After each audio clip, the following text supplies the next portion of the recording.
And it's often truly an ecstatic feeling to live from that place. And once that you're living from that quantum place, living from the quantum place, you, by definition, are quite literally enlightened, able to look at the world, taste, touch, see, actually experience beauty and meaning and pattern and miracle everywhere. And yet you're also able to chop wood and carry water and go about your daily work in a much more efficient and even harmonious way. And you become a radiant beacon to others. And you no longer feel yourself as a separate entity. You are connected. You are part of, you share in the knowledge, the experience of the universe, or if you like, the mind and body of God Himself. And in the final step of Plato's allegory, the freed prisoner, having fully awakened to the reality of all that the light has shown him, feels compelled to return to the cave and try to tell the prisoners still chained there what he or she has discovered. And while it's difficult for them to hear and accept, and some even refuse, nonetheless, he plants the seeds of possibility in their minds. And so in the same way, friends, once you have fully stepped into the light and embraced all, it offers you, both the beauty, both the pain, both the light and the darkness. They're no longer in opposition. You are become an embodiment of the universe. You're not just in partnership with the universe, you will be the universe in human form. And then you not only live inside yourself, it not only lives inside of you, but you share it with others. You become a radiant beacon, a calling, an ignition, an evocateur, a midwife of souls to those that you have in your life. Let me tell you about two people I know who live out of this. Both are good friends.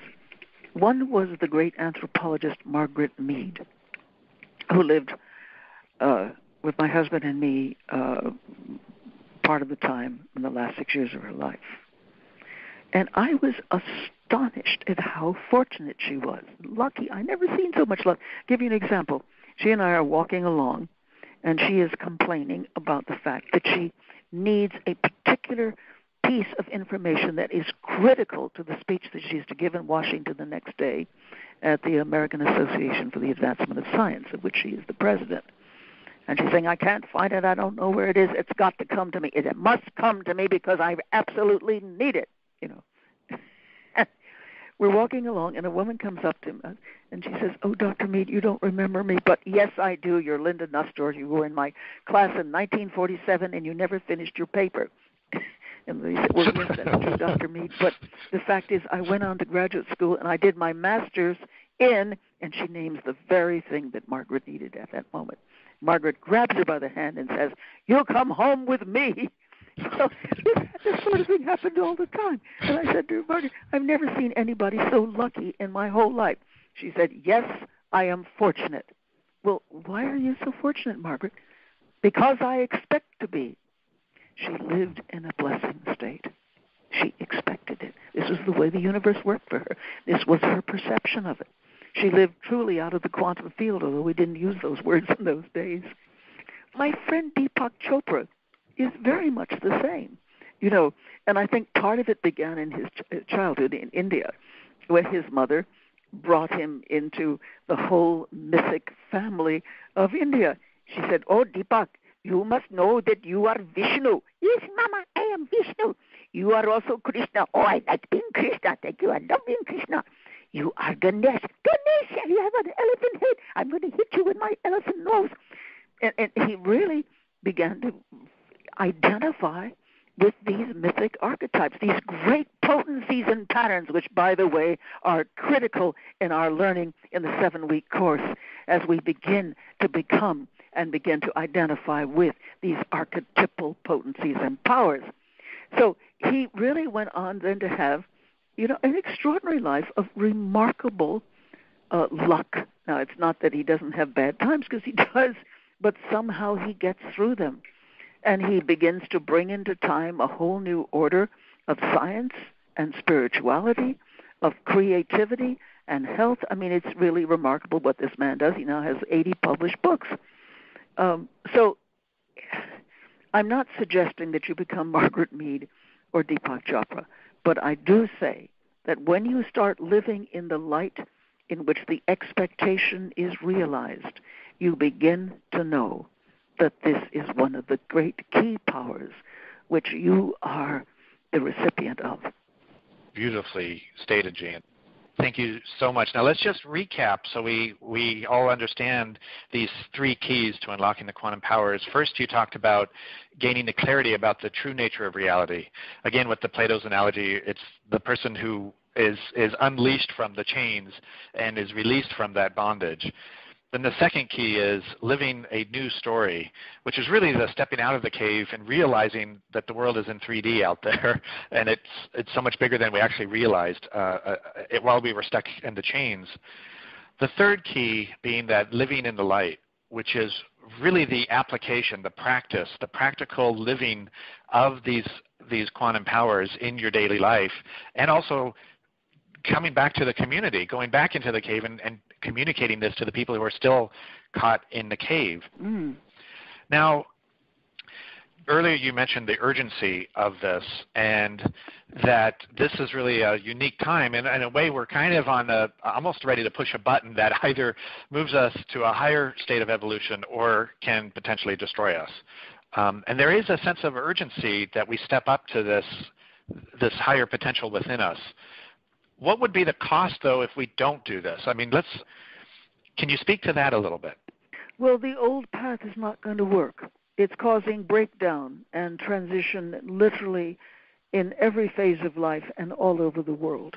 But at the same time, it requires those of us who feel the call to wake up, to retrain ourselves, to be present to the emergence of this new world, this new possibility, and above all, this new humanity. We have become stewards of the process of biological, psychological, spiritual governance. We are now directors of a world that up to now has mostly directed us. We are partners in creation.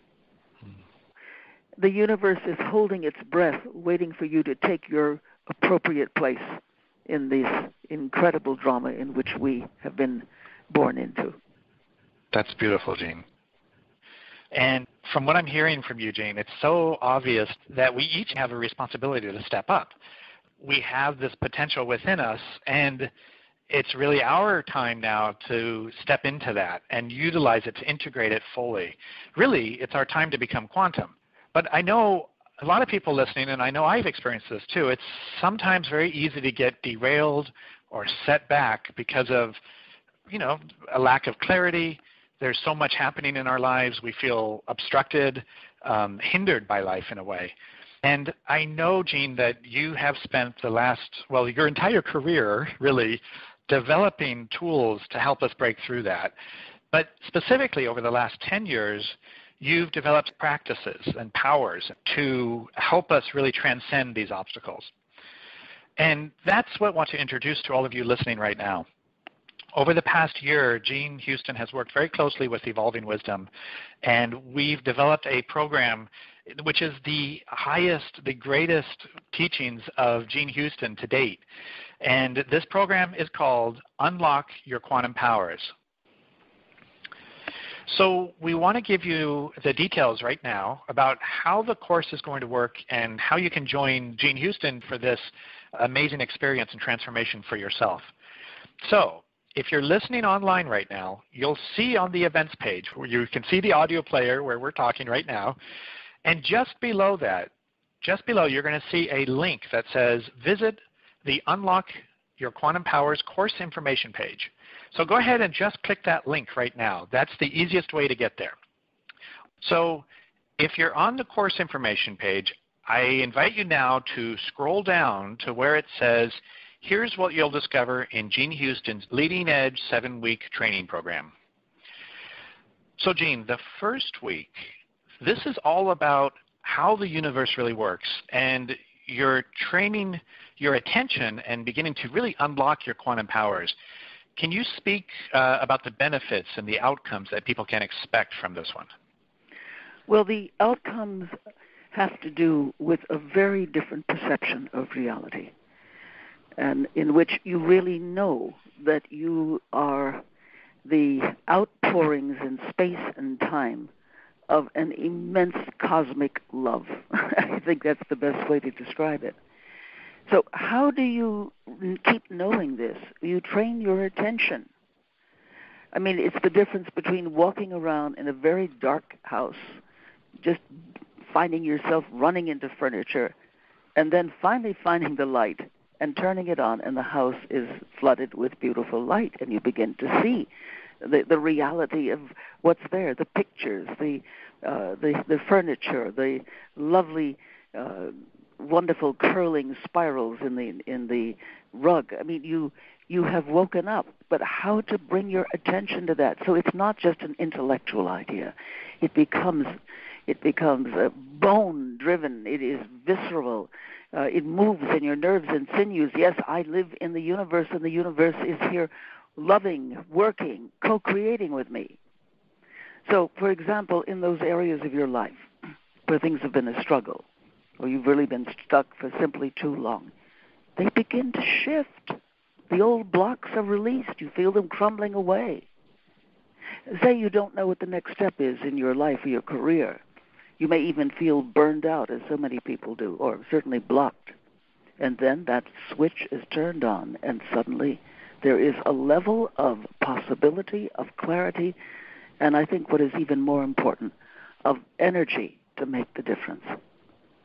It's not unlike watering a garden.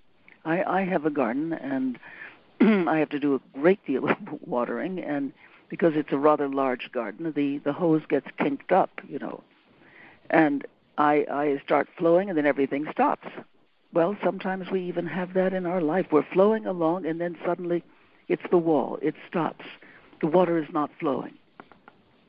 What do you do? Well, I follow the hose back. I find where the kink is, and I unkink the hose, and voila, I get flow again. It's about unkinking your life, you see. Now, the outcomes that you can expect have to do with the activation of the quantum powers, really establishing the foundation to build the powers for the future modules. This is all happening in week 1. Now, in the second week, we come to the first big quantum power, the power of your quantum self. Now, in this module, we do something that I don't think anybody has ever done for you in your life. We help you identify what we call the quantum blueprint.